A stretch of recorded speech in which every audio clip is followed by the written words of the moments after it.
It's like we're gonna hire Matt Hasselbeck as our pep talker. Oh. Russ, dude, you're gonna score. Trust me. Russ, you're gonna get the ball, and you're gonna score. Oh God, I love him. So as you can tell, we're here to talk about on whether or not flight attendants should be tipped. Personally, I think no. Especially in the COVID world where, you know, it's like we're not really getting enough peanuts anyways. Exactly. And I don't know. I feel like my go-to drink is typically ginger ale. Ginger ale, that's like a splash on the 4 circular ice cubes that are actually the most fun part of the drink. Yes, the ice cubes are amazing. Yeah. But they don't give you very much. Yeah, it's like this much ginger ale. Yeah. On a small cup. Yeah. That's supposed to last you a bag of salty peanuts. Right. I mean, where's Jerry Seinfeld when you need him? I know. What about the airline food? Have you ever ordered like food on a plane? I've never ordered food, but I've been on the flights that are long enough where they bring you meals. I don't know if that counts. And like what? You were too picky to order anything? Actually, so I was... Well, you had to pay for it or what? No, luckily. But we were on our flight to Saudi Arabia in China, and the menu was in Chinese. Oh. And the flight attendants only spoke Chinese. Oh. Or Mandarin if we want to be technical. And I was just like, chicken? No, chicken. And yeah, something with chicken came out. So that's good. Chicken and rice. There we go. That's what I survived on. That's bold. Those are bold flavors together. Dude, I spent a month in China and I lived off of nothing but fried rice. The Schaefer's was Where like... I danced with Roxanne. Really? She was nothing to brag about. She was a 50-year-old lady in a cheetah costume. Are you sure it was a lady? Cheetah dress. I don't know. She did have a very raspy voice. Did? Smoker? Yeah, oh, definitely. Yeah. She's like, hi, my name's Roxanne. And I looked over at my friend Nick and I literally said, save me to him. And he was over in the corner with his phone up recording me and laughing. And I was like, God damn it. Luckily, she never grinded. We stayed face to face. Grinded? What kind of music were they playing at Schaefer's? They had a DJ come in. And they were, yeah. And then after that, I had the naughtiest dance of my life. From Not Roxanne. Not Roxanne. It was a total redeeming moment. And Nice. I needed it. And I was an idiot, though, and I didn't get her number. But I guess it all works out in the end because I'm engaged now. So. But we drove to a stoplight, and these just 2 really cute chicks are like, hi. This is like when we were right out of high school. I remember that. Yeah. Yeah. We were at the light by Albertsons, I think. Is that where we were? Yes. I think so. I think for me, it was just an odd moment of like, life is mysterious. Because like, you have so many interactions with people in your life, and your life can go so many different ways. Yeah. And in that moment, I thought to myself, man, these chicks would probably love to get to know me and Garrett. Yeah. But we're probably late for Mariners game. Yeah. So, dude, yeah, I've had, it's just weird because, one, especially in high school, I was just a Mormon nerd, so I never got any attention from women. And so when I did, I was like, did they not see me? Are they blind? What is going on? Is this a joke? They're just laughing at your car. Yeah, exactly. My 97, couple different shades of purple Honda Accord. Yeah. She was a piece of shit, my piece of shit car. Yeah. But one time I was going on 512 and I pulled up to, I was driving and another girl was driving in the other lane and she looked over at me and I looked at her and then we just kind of started racing. She sped up and I'd sped up, and when I'd meet her, she'd speed up again. And we just kind of drove side by side looking at each other, kind of weaving, and yeah. I was like, this is a very weird thing. And I got to the mall and got off and I was like, I'll never see her again. I don't know what it was. If that was the universe trying to send me something, but those are the connections that are uniquely human. Yeah, it was. I'll never forget it because it was just so weird and random. Right. Yeah. So that was season 1 of Mandalorian. Oh boy. Well. Well, everybody, we are coming off of our week-long Super Bowl victory celebration right now, and we're partied out. We've walked a lot of streets here in Seattle. Yes, we have. We rolled down our sunroofs, whatever that's yep. called. In our limos. In our limos, and we held up our trophies, Yep. our controllers. Yes, sir. Seattle loved us. Yeah. And we're just living that post-Super Bowl victory high. And now we're going to talk about some Star Wars to kind of low-key bring it back a little bit. Let you know that we are not NFL superstars all the time. Right. Just in February. We do, yeah. We do have lives off the field. Yes, yeah. You know, football players are people too. You know, and I know a lot of people are coming off of that win are sort of like, wow, that was a little bit too close. Yeah. But, you know, you got to kind of, when you're playing someone like the Steelers, you got to give Steeler Nation a little bit of like, oh, are we going to win? Because that makes the heartbreak worse for them. Yes. Which is what we want. Well, you know, we're growing up in some Pete Carroll era football right now, and we like winning on the last minute of plays. Exactly. That's what is our tried and true method, obviously. Right.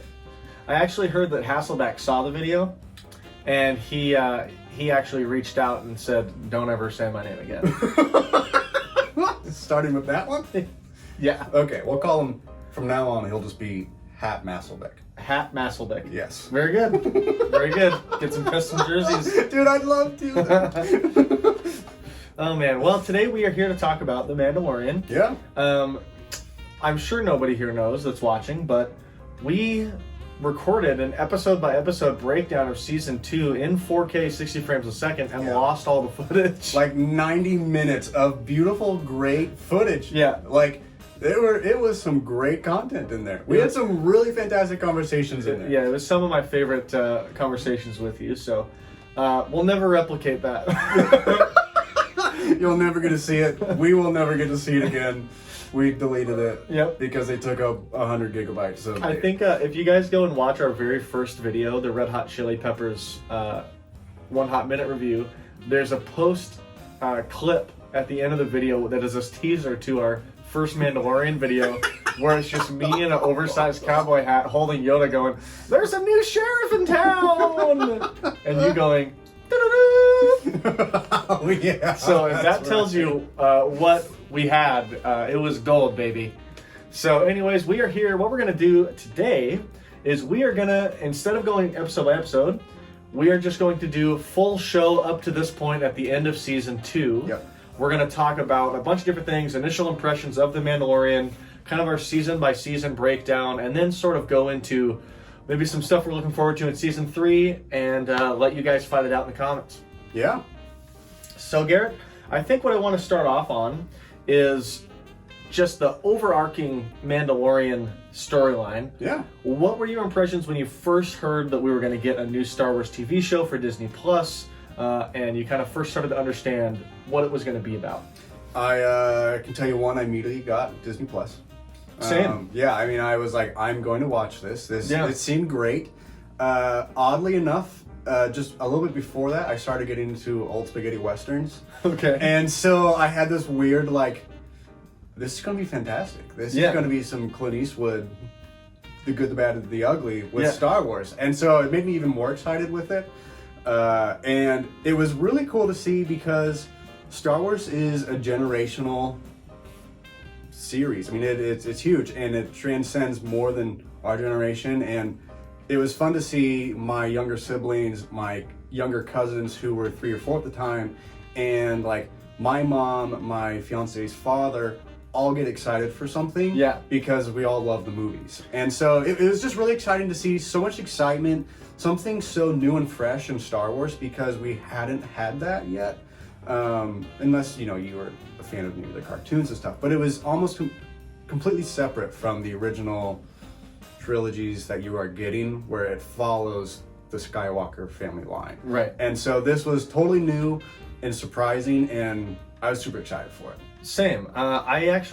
There's something really odd about The Mandalorian in that from the moment it was announced through all the episodes coming out up till now, there's like this certain aura of acceptance of it, which is so odd because sadly to say, the Star Wars fan base can really be cannibalistic on itself. Seriously. And really toxic. Yeah. Online and in person. Yeah. And so it was weird to see this spin-off show get more creative credit, get more, hype, I think, than like the sequel trilogy. Yeah. You know? Well, and it was even weird, like, even following, like, the Solo movie. There was a lot of flack about the Solo movie, and I, in my own opinion, thought it was a pretty entertaining movie. It had some good humor in there, and it was just funny to see in such a divisive time, I think, in Star Wars, where there was a lot of content out for Star Wars in general. So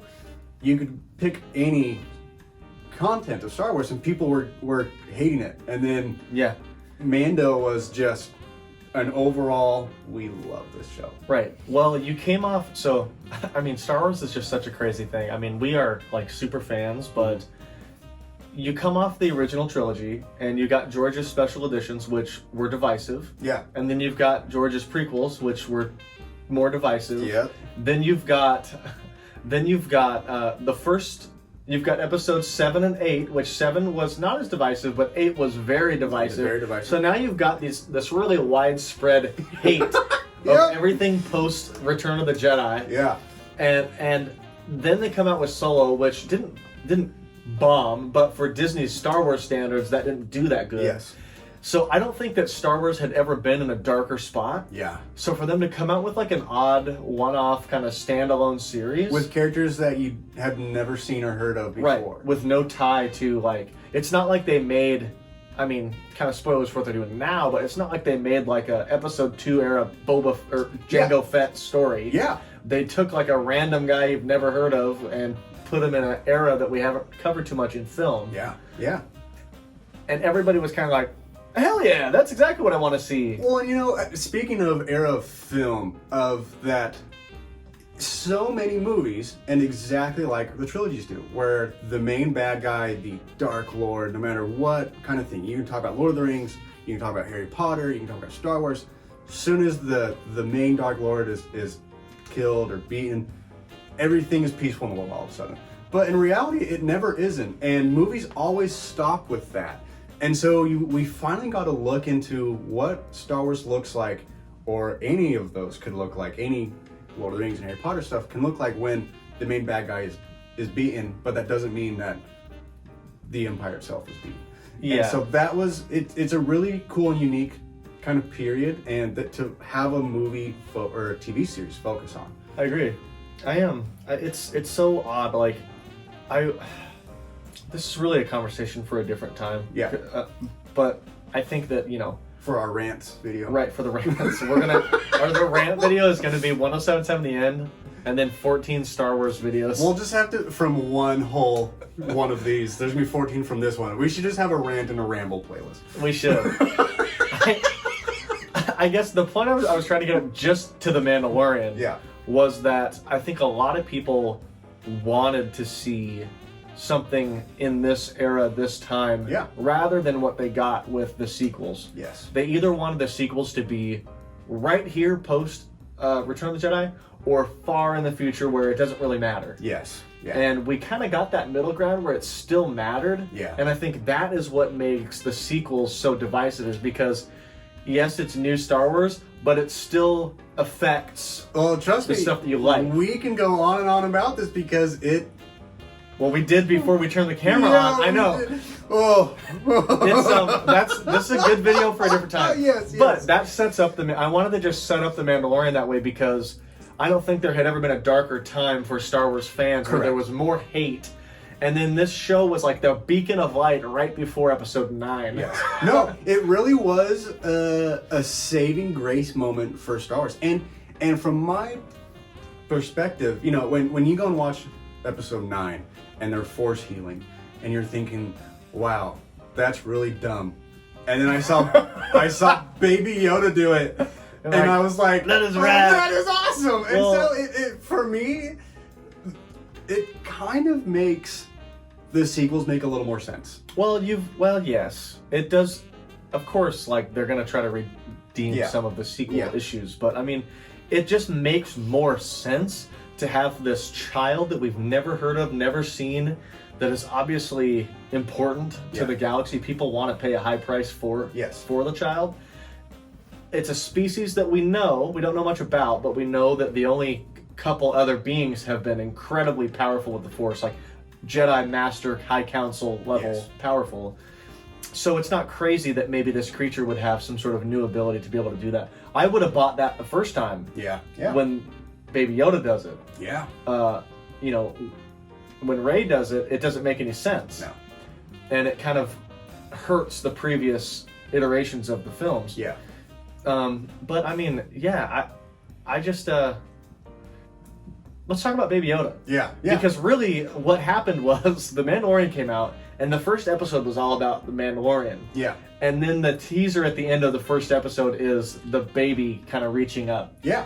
And then it became the Baby Yoda show. Yeah. Well, for 2 seasons. And it's funny because in our original reviews, you were saying, I think it was by the second or third one. I think it might have been the third. You said you were tired of it's Mando has to go somewhere. He needs to do something. In order to do that, he has to solve a quest in which puts Baby Yoda in danger, and he just has to save the child. And there are, I think, 16 episodes total, and 12 of them are like that. And so it definitely did become the Baby Yoda show. We can jump right into that. That is probably my that is my primary gripe with The Mandalorian. Mm-hmm. For me as a Star Wars fan, I not only love the movies and the culture and the sci-fi and the fantasy elements together, I love the filmmaking side of things. Like I love what George was able to do on both of his trilogies to push film ahead. Yeah. But I also just really love kind of that whole the good stories, the good guys versus the bad guys, and the ambiguity between it all. Yep. And so with a story like The Mandalorian, that really got me excited because, you know, I read a bunch of the books, I'm familiar with the TV shows or the animated shows of the Mandalorians and all this thing. So I was really excited to see that. Yeah. But it immediately became kind of a monster of the week that threatens Baby Yoda. Yeah. And while that was fun for like a few episodes. It is fun, not to interrupt, but it was fun for a few episodes because every single time he's on a different planet, he's working with a new character, you're kind of getting into a little bit more of Lord of the Rings, Star Wars, because that is something that you look forward to in every Star Wars movie. You are looking forward to what new planet are they going to go to? What new, different culture are they going to interact with, are we going to be introduced to? And so for a while you are getting to see all of that, and then after a while it stops getting so much into those places, and it just is, here's a different setting to save Baby Yoda on. Not to interrupt, but. Well, you didn't interrupt, you enhanced my point. I mean that I think that I don't want to say that it's tough to know whether that was the plan all along. I almost have a suspicion that they did some screenings early on of the first couple episodes, and they were like, Baby Yoda's going to be a hit. Like, we need to keep him in the show as long as possible. And I mean, personally, I would have rather seen the Baby Yoda arc end in that first season. I would rather have a beautiful first season with a totally, you know, perfect arc that starts and has its climax and its, you know, its issues and its conclusion of Baby Yoda, and be done with that, and then on to the next fun, new, exciting thing. But it just kind of felt drawn out to me, and there's only so many times that you can rescue a small green frog, and there's only so many times that it can laugh on screen with big eyes and make you, you know, oh. Well, and it's hard because we can look at Star Wars, and you and I are very good at doing this. We can look at Star Wars from a Star Wars fan's perspective, and also look at it from movie perspective and as like a sell. I mean, it's a product that you're trying to sell, and at the same time as we want to see Star Wars. I know this isn't Baby Yoda, but he's a baby. But he's little, and if you zoom in on his head and picture him 400 years younger, he's a pretty cute little kid. If you make his eyes like twice as big. And like, it's funny because they probably did, like you said, they probably were like, we can take this in so many directions. But zoom in once again. Anyways, like, this is what people loved every week and week in and out, and it was memes. It was, I mean, it like broke the internet. It was, here's a cute picture of Yoda, and Baby Yoda with a coffee cup. Baby Yoda with And it's also funny though, because I think the Baby Yoda appeal of things also just appealed to so many demographics of the show. The little kids thought he was funny and cute. Older generations, also funny and cute. Our generation, funny and cute. But then you have the more serious side of what is actually happening that you and I and older generations can get into.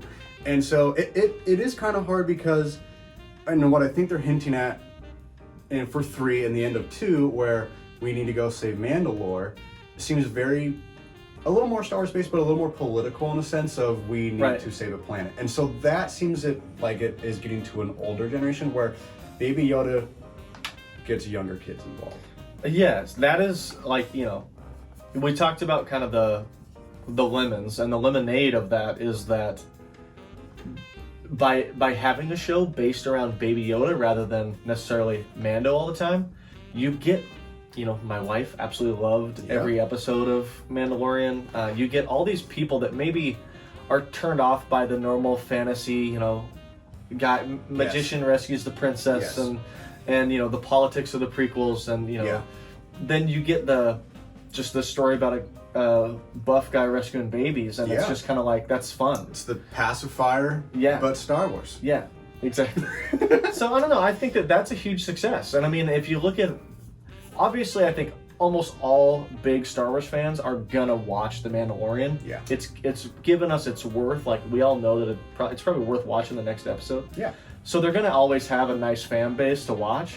But I think they probably doubled the amount of people that watched it because the show kind of caught fire. Yes. I think they probably got a huge number of subscriptions as the show was coming out, and then after it got well received for a couple weeks. Dude, I would say huge success was Baby Yoda. Yeah. It's really more so my gripe in season 2. Yeah. That they just did it again. Yeah. There was no growth at the end of season 1 to season 2. It's just like, well, the journey continues. Yeah. And season 1 really had this kind of derelict, defeated empire trying to pick up the pieces and carry themselves without the Emperor. Yeah. While the New Republic is forming and they're moving on without them. Yeah. What do they do to keep their power? Yeah. And I really loved that. I loved these kind of evil people that are trying to get Baby Yoda and do whatever the hell they want with him. Who cares what they want to do with him? They're bad guys. Well, and it seemed like every time you met someone from the Empire who was higher up, they were just a little bit more evil than the last one. Yes. Too. And that was also super fun. And sorry, go ahead. Yeah. Well, just like visually, even like the dusty stormtrooper outfits. They just killed it in season 1 with the very obvious sense of evil. Yeah. Whereas season 2, season 1 ends with kind of this Moff Gideon and that whole thing, and then season 2 really went into that. I just don't give a shit about Moff Gideon. Yeah. You know, they could have probably picked somebody in universe that people knew, or honestly just someone more interesting. It's not that he was poorly acted or poorly written. I just didn't care that much. Was fantastic. I really like him. He played the part exceptionally well. But the only parts that make you terrified of him are, one is his demeanor, and at the very end of season 1 when he pulls out a darksaber. Yeah. And that's all you know. Is you don't know who he is. You don't really know how evil he is. You don't know how sinister and conniving he can be, but you know that he is a really powerful weapon. And that's kind of the almost the only issue with him that I have is, besides him having a really powerful weapon, I haven't seen him be the scary bad guy that he's supposed to be. Yeah, you know, he's like an interesting bad guy. He's kind of like a Tarkin. Yeah. Where like he's clearly bad. Yes. And he's clearly evil, but we don't necessarily see all of his evil at work. Yeah. You know, we just see him tell a bunch of stormtroopers what to do that are trying to shoot our hero, and that's really the extent of him being evil. I mean, even Tarkin blows up a planet. Well, yeah. But I mean, yeah, that's true. I don't know. I felt like I didn't have the same fervent hate towards Gideon that I did with Tarkin, and, you know, when I was a kid, Vader in the original trilogy, and But, you know, that's one of the hardest things, I think.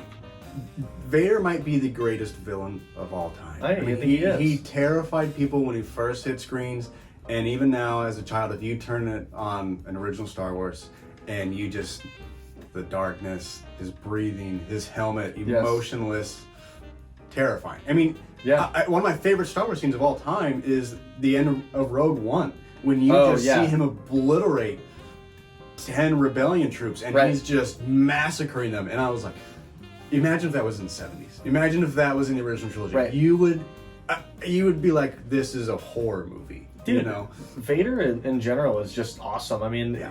the prequels did such a good job at giving him his due when it comes to the fall from grace. Yeah. So then not only do you get his absolute rage and redemption, Yes. but you also get his fall. Yeah. And so he has a really solid arc. Yes. Oh, seriously. And so, I mean, not that they have the time. They obviously don't have the time or the budget or whatever to do that with somebody like Gideon, who they know they're going to off at the end of the season anyways. Yes.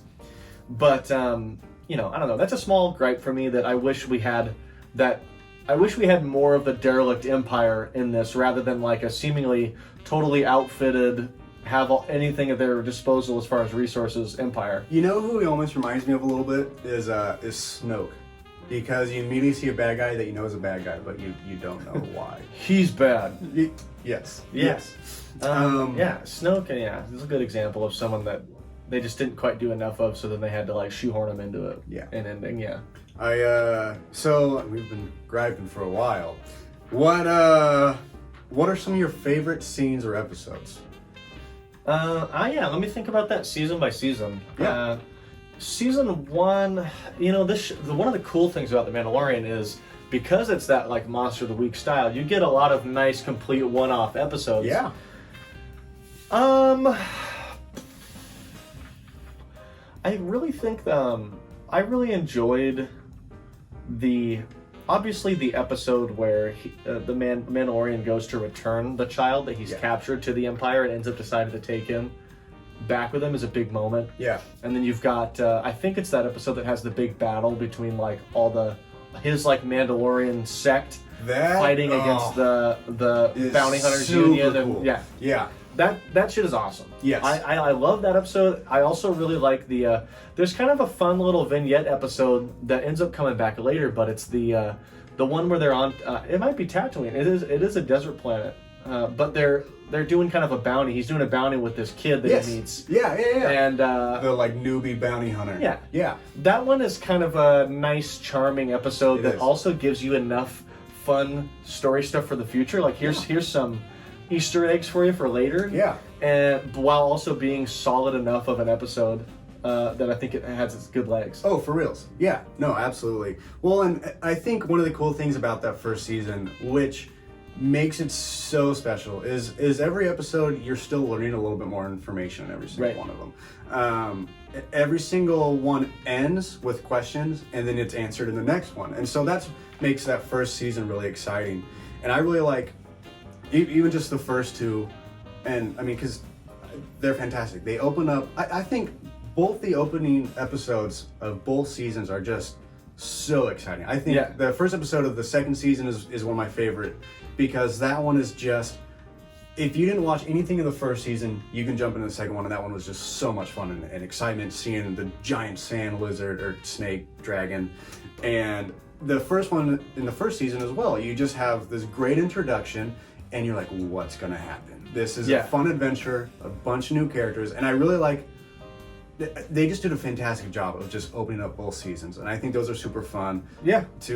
And agreeing with you when the Mandos all come out, it was just super cool. It was super badass. You're seeing a Mandalore with a freaking Gatling gun just Yeah. I mean, that was just so cool to see. Well, just to see that stuff in live action was so different, because in live action, you know, sure, in the Clone Wars there's a lot with Mandalore in the animated show, but in live action we'd only really seen one at a time. We'd seen Boba for very small pieces of episodes 5 and 6. Yeah. And then you'd seen a little bit of Jango in episode 2. Well, and you hardly get to see cool gunfights in Star Wars, and Star Wars isn't known for a cool gunfight, obviously. They're known for their lightsaber battles. And probably space battles. And space battles, yes. But it was really cool to kind of see that in this, because obviously they're still around. And I mean, if I think of Star Wars as a whole, my favorite other gun battle scenes are Revenge of the Sith, when the clone jumps down on Utapau and he lands on like a crab-looking droid and just lands on it and just shoots overhead. And I'm like, that was so cool. And it's hard because it's overshadowed by a great lightsaber battle between Obi-Wan and General Grievous. But you finally get in this Mandalore some really cool gunfight scenes that don't seem totally unrealistic either. Yeah. You can watch 100 gun shows and they'll fire 1,000 bullets and only 2 of them end up hitting the bad guy at the very end or something. Yes. Where you get to see our hero actually get injured and hurt and hit and beat up time and time again. Right, like he's not perfect. Yes. It's He really needs cool. that armor really bad. Yes, yeah, you kind of like, it's really funny because you look at Boba and Jango and you hardly really see them fight a whole lot, but you just know they're badass. You're like, there's no way anyone can ever touch them. Like, Right. one of them, it takes Mace Windu to kill one. The other one, it just takes someone fumbling him on the freaking Jabba's barge. I hate how Boba died in that one. Well, I mean, but he didn't die. yes, yeah, true. But still, that send-off for him at the time, I'm most sure... sad goodbye for one of the most badass characters. I know, yeah. Oh man, it bugs me. But it's funny because you see all these guys and you think, wow, these guys are invincible, and you think that our hero has to be invincible too, and it doesn't look like he's one of the best Mandalores. Oh, no. You know? Well, And he's it's sort crazy. of a... What do they call him? A foundling or Yes, whatever? yeah. Yeah. Not that if he was born on Mandalore proper that he would somehow have better ability. Yeah. But, it's like similar to the Jedi, right? I feel like if you can get brought in by the Jedi at super young age, you're going to grow up to be a Mace Windu rather Yeah. than a Anakin. Yeah. But dude, I mean, there's so many. Yeah, you're right. Like, the choreography is fantastic in both seasons. Let's talk for a split second just about season 2, because we Yeah. mentioned our favorite episodes in season 1. Yeah. I agree with you. You kind of mentioned that Crate Dragon episode. Yes. That was cool just because we'd always heard about the Crate Dragon. We'd Yep. seen the skeletons. We'd seen, skeletons. in video games and all kinds of stuff. So cool to see that. And I remember watching that and being like, man, I never thought it would look like that. And then thinking to myself, like, but what would it look like on a sand planet? It's gonna be like a kind of a dune worm. Yeah. No, without a doubt. I'm happy with what they did, and it was just fun. Like the Tusken Raiders? the Tusken Raider parts, Really getting to meet them is really cool. the Jawa. I mean, I just am a sucker for Tatooine. Yeah.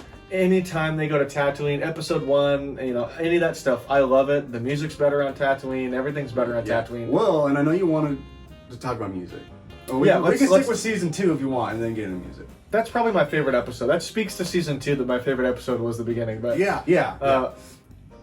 the music in this show, I think it's fun because it's different. Yeah. And there's a common theme that continues to get routed back to it. Yeah. With that kind of very Western.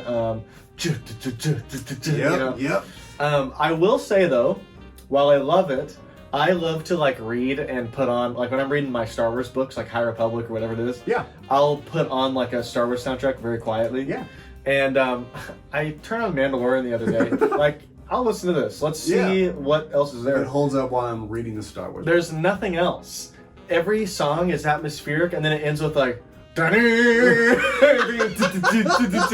I'm like, but I guess like that's the show. Like, they just kind of do this little atmospheric kind of Western style things, little flourishes here and there. Yeah. And then it's just like the big, Yes. and it's like, they could have done something cooler, but then again, it fits the show. It fits the but show. It doesn't stand alone.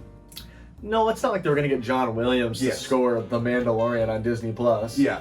But at the same time, I will give it a gripe because it's repetitive and boring after the first time. Yeah. But I'll give it a big plus because they didn't just play Star Wars theme. Yeah. They didn't just go hard into kind of the Star Wars feel. Like if you look at the Rogue One soundtrack, I really like that soundtrack. Yeah.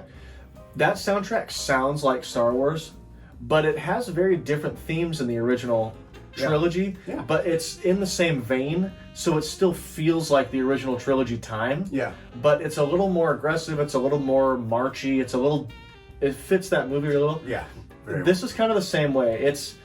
While it might not feel very Star Warsy, it just absolutely fits what they're doing. Yeah. And I get pumped every time I hear it in the intro or the title screen or whatever. Yeah. So, what did you think about the music? I know. Like I said, I think to sum it up well for myself, it's great for the movie, but I would never go and be like, that was fire. You know what I mean? Like I will never catch myself humming. Yeah, exactly. You know, where like it is not gonna get stuck in your head. Whereas the Star Wars theme song or the Imperial March, those are gonna get stuck in your head. You know, like I have friends who have made their ringtones Star Wars theme songs, or like I had a friend who, when his mom called it, played the Imperial March. No one's gonna turn on. Hey guy. Exactly. Yeah, no, I get it. This is the way, hello. This is the If this is the way, leave a message after that. That's great. Dude, I you know, this has been an interesting conversation because we've sort of gone back and forth on things we like, things that we don't like. Overall, what would you say? Like, would you say you really like, you know, as far as a 1 to 10 scale, where would you put Mandalorian? Because, and you can break it down by season if you want to. If I can too, I really want to show point maybe a couple things in season 2 that I really enjoy. Go for it. Go for it. One is meeting Ahsoka Tano. You actually see a real live action Ahsoka Tano. Really, really cool. Very cool. Yeah. You get to see the other Mandalores come with Bo-Katan, and the other lady in that one, in that little group, she is hot as hell. Smoking? Yeah, I'm like, we could see some more of her. She needs a spin-off. Yeah, exactly. I would watch that. And then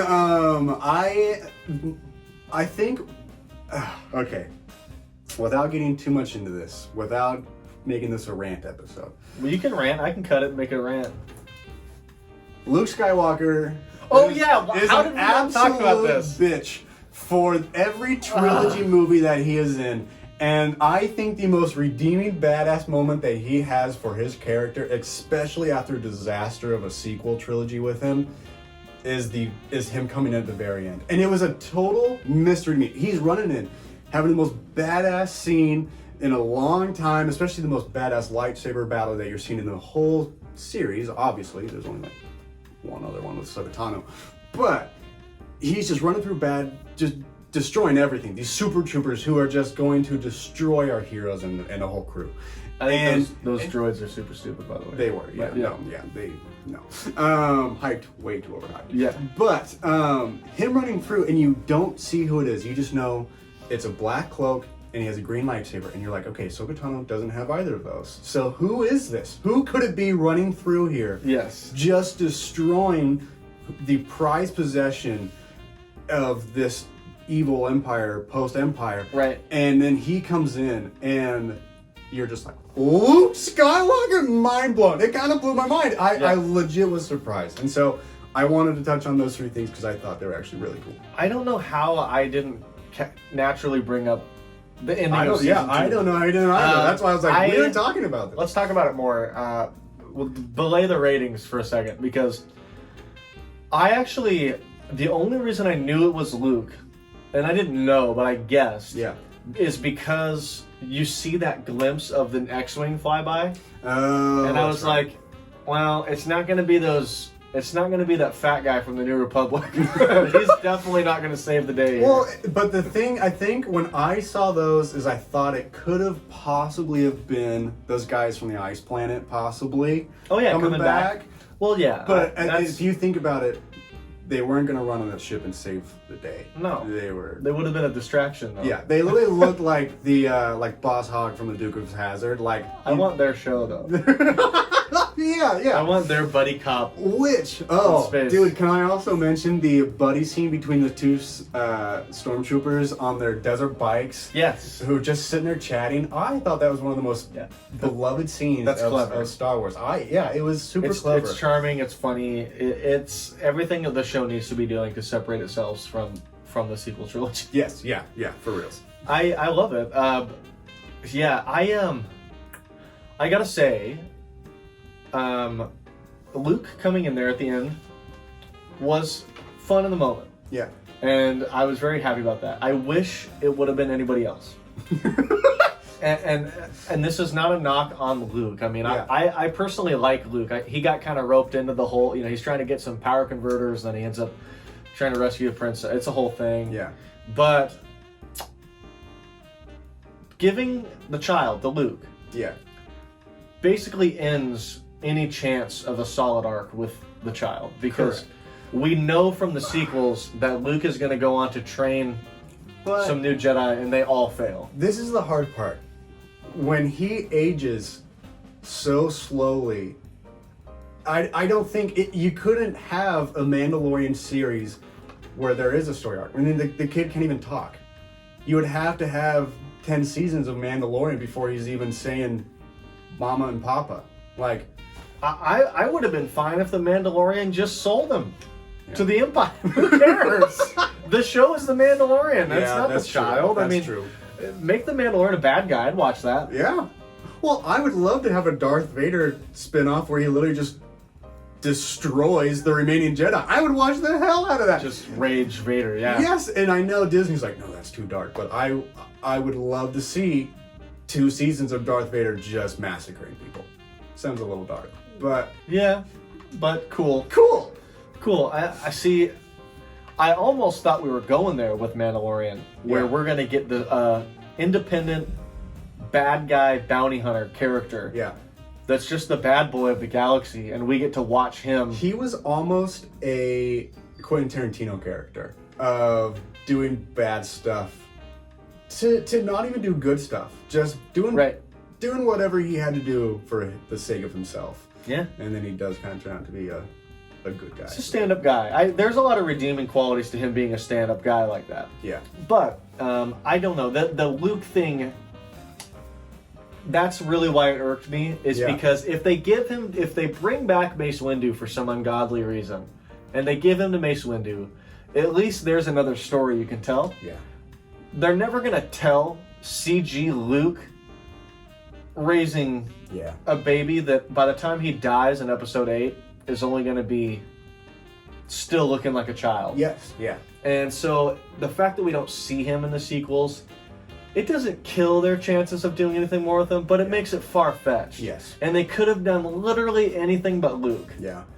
And like I said, I love Luke, especially Return of the Jedi Luke. Yeah. I like that Luke a lot. Kind of the more badass, more intimidating, confident Luke. When he walks down to Jabba's palace, and they're like, this guy grew a pair of testicles over between 5 and 6. Right. See, I like that Luke, so I like seeing him again. I think that Luke is definitely bold enough to show up here and take the kid and kill all the droids. I think it's funny that the fake Empire now, or the not fake Empire, that'd be the First Order, but the Empire now is like, but what if we went back to droids?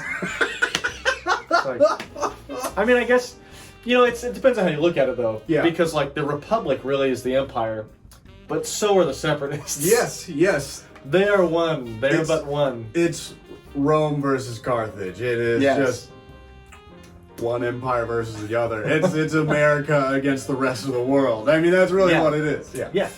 So, I don't know. I love-hate the Luke thing. Yeah.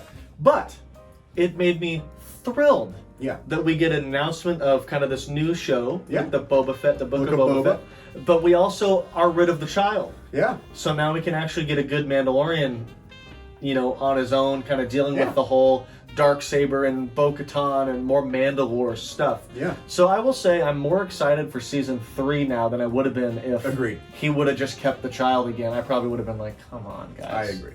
I completely The child is kind of a cash cow, so I'll be interested to see what the numbers are on season 3. Yeah. But I'm just going to be predicting big time Mandalore versus Mandalore battle. We're going to settle all that crap. Who knows? This might be the last season. Yeah. I've heard that there's some issues when it comes to casting of the main characters and issues contractually. And I don't know. Pascal's a busy guy. I know. He's been in so many movies. I remember seeing him in Narcos, and then all of a sudden he was in everything, and like Game of Thrones, and then Wonder Woman, and I'm like, dude, you were just a kind of a mediocre guy in Narcos, and I loved Narcos, and I thought his character was he played it very well, but I was just kind of like, you glowed up, bro. Right? Props. I've heard that there's maybe ego issues with him and the cast. I can't confirm any of that. There's a lot of videos on YouTube. We haven't been on set in a long time. Yeah, it's been a while for us, but who knows how much more Mandalorian we'll get. Yeah. But I'm happy that it sounds like we're at least going to get a season 3 that doesn't include the child. So we can maybe get some growth and maybe an ending. an insight to Mandalorian people that we've always kind of wanted. Right. I will say, I have seen all of Clone Wars, which this matched up with really nice, for the most part. But I have not seen much or any of Rebels to know where Bo-Katan's side of things goes from here. Well, I think one of the interesting things about us talking about this is I haven't seen any of the Clone Wars, Rebels, or anything of that. So it is kind of interesting for both of our perspectives when I get to say my side of things, because I almost feel I might be like most your average Star Wars fan, where they watch the movies, the live action things, but not the cartoon ones, the animated things. I will say, having gone and done a lot of rewatching, I mean, I watched it a lot as a kid on Cartoon Network. Yeah. Both the 2D, kind of more anime-inspired Star Wars animation Clone War, and then the 3D animated Clone Wars. I've watched all of those, and all it really gives you is when Bo-Katan shows up, you just know who she is. Okay. And you also just know when Moff Gideon has the Darksaber, you just know what that is. Okay. It really doesn't give you too much more. All the Mandalore, deep stuff they're probably going to get into with season 3, they'll tell you in season 3. Yeah. I don't think they expect that every viewer that's going to watch The Mandalorian has also watched a kid's cartoon. Agreed. In its entirety. Yeah. You know what I mean? So, which, if we want to talk about cartoons, I think we should do a Justice League one.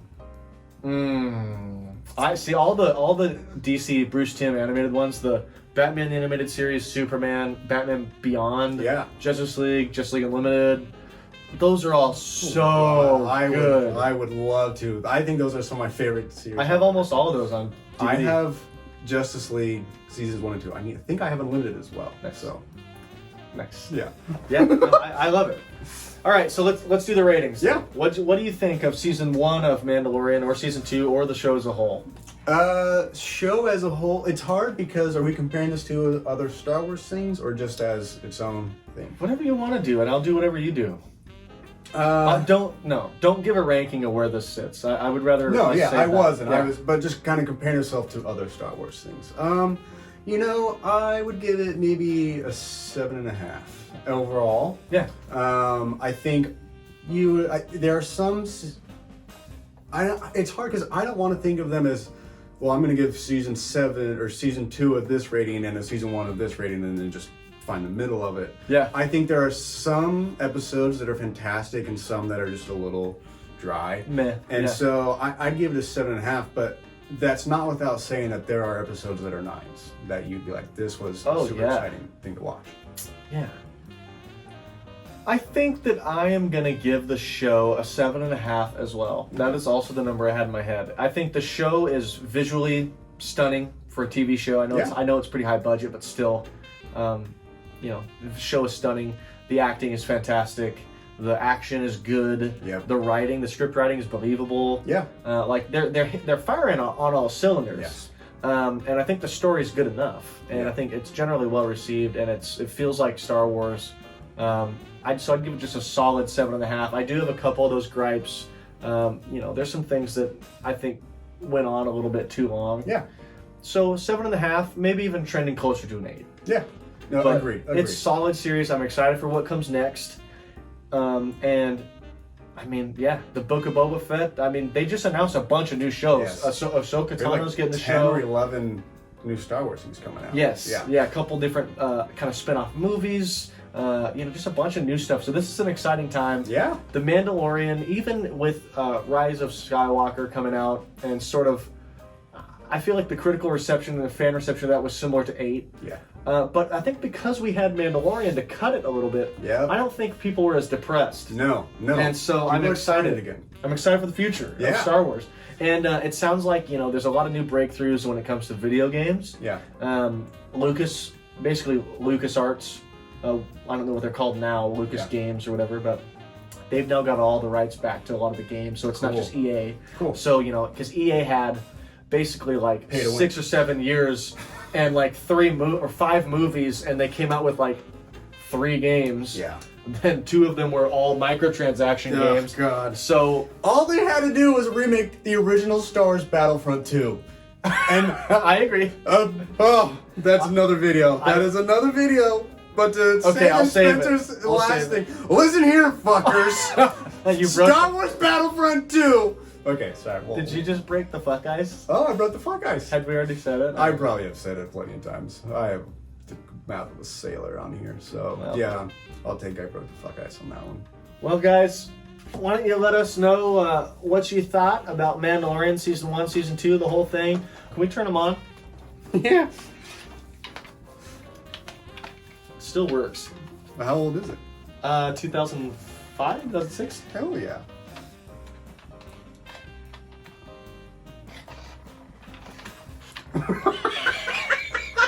Padawan. The way of the lightsaber, I will teach you. Nuh-uh. Dude, that's got a lot Yeah. more activity than I thought. Ask him about the Force. Does he answer? Yeah. What? I don't know what to say. You know better than I do. Okay. Hey Yoda, teach me the ways of the Force. The Force. Yes. What? This is wild. Use the Force for defense, never for attack. This dope? That is. Hey Yoda, teach me the ways of the lightsaber. Wow. That's it. Pay to learn. Oh god. Oh man. Okay. Well, folks, thanks for watching another great Phantom Mayo video. And from all of us here at the Phantom Mayo Network, dude, Vader is looming over you. Yeah, you fell over. We want to thank you guys for watching, and we will see you next time. See ya.